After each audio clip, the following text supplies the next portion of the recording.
एक असं आहे की देवेंद्रजी एक भारतीय जनता पक्षाचे वरिष्ठ नेते आहेत, राज्याचे मुख्यमंत्री राहिले आहेत.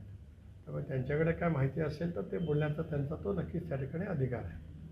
बरोबर. पण त्यांनी महाविकास ज्या मुस्लिम धर्मगुरूंनी या ठिकाणी महाविकास आघाडीला पाठिंबा दिलेला पाहायला मिळतो. त्यांनी ट्विट केलं आहे. एक असं आहे की शेवटी हा देश डॉक्टर बाबासाहेब आंबेडकरांनी दिलेल्या संविधानाच्या आधारित चालणारी आहे आणि त्याच्यामुळे घटनेच्या प्रेयंबलमध्ये आम्ही म्हटलेलं आहे की धर्मनिरपेक्ष विचाराचा देश आहे. त्याच्यामुळे देवेंद्रजींनी जी काही क्लिप दाखवली आणि तशापैकीचं कोणाकडून काय होत असेल तर त्याही बाबतीमध्ये मला काय या ठिकाणी मतप्रदर्शन करायचं नाही आहे. लोकसभेच्या निवडणुकीच्या वेळेला सुद्धा एक वेगळं वातावरण होतं.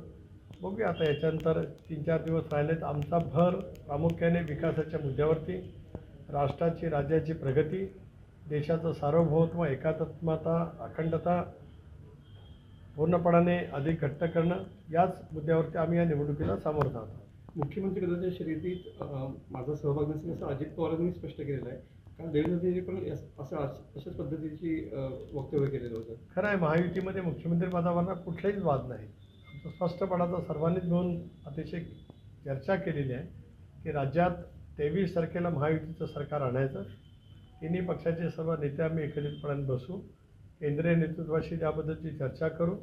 आमच्यात कुठल्याही पैकी स्पर्धा नाही. आता आमचं एकच लक्ष विधानसभा. वेगवेगळे सर्वेचे आकडे येत आहेत, तुम्हाला नेमकं काय वाटतं साधारणतः महायुती किती जागा राज्यात महायुती स्पष्ट बहुमताने सत्तेवरती निर्विवादपणाने येईल. राज्याच्या कानाकोपऱ्यामध्ये गेली मी दीड महिना फिरतो आहे. प्रचाराच्या निमित्ताने सुद्धा मी सर्वच विभागामध्ये गेलो. प्रचंड प्रमाणावरचा अभूतपूर्व महिलांचा प्रतिसाद लाडकी बहीण या योजनेच्या माध्यमातून जो सरकारला मिळतो आहे, मला विश्वास आहे की राज्यात पुन्हा महायुतीचं सरकार येईल. सर, शरद पवार साहेब असं म्हणतात की सुप्रियाताईंना महाराष्ट्रात इंटरेस्ट नाही आहे, त्या संसदेचं कामकाज चांगल्या पद्धतीने बघू शकतात. शेवटी साहेबांच्या कुठल्याही वक्तव्यावरती मी कधीच मतप्रदर्शन केलं नाही. साहेब गेले 6 दशकं महाराष्ट्राच्या राजकारणामध्ये आहेत आणि त्याच्यामुळे सुप्रिया सुळेंनी कुठे काम करावं, काय करावं हा बोलण्याचा अधिकार आदरणीय साहेबांचा त्या ठिकाणी आहे. तर महाविकास आघाडीचा अजून मुख्यमंत्र्यांचा चेहरा जो आहे तो समोर येत नाही. तो येऊ शकणार नाही. याचं कारण महाविकास आघाडीच्या प्रत्येक घटक पक्षात किमान 3-3, 4-4 मुख्यमंत्री पदाचे उमेदवार आज बाशिंग बांधून तयार त्या ठिकाणी झालेले आहेत. त्यामुळे मुख्यमंत्री पदाचा उमेदवार घोषित करण्याचं धाडस ते करू शकणार नाहीत आणि निवडणुकीच्या पूर्वी घोषित करू शकणार नाहीत.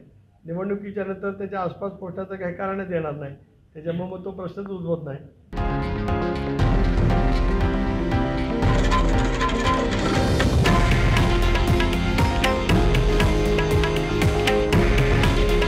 हे आहे देशातील नंबर 1 न्यूज नेटवर्क आणि आपण पाहत आहात TV9 मराठी. काळजी तुमची, हित महाराष्ट्राचं.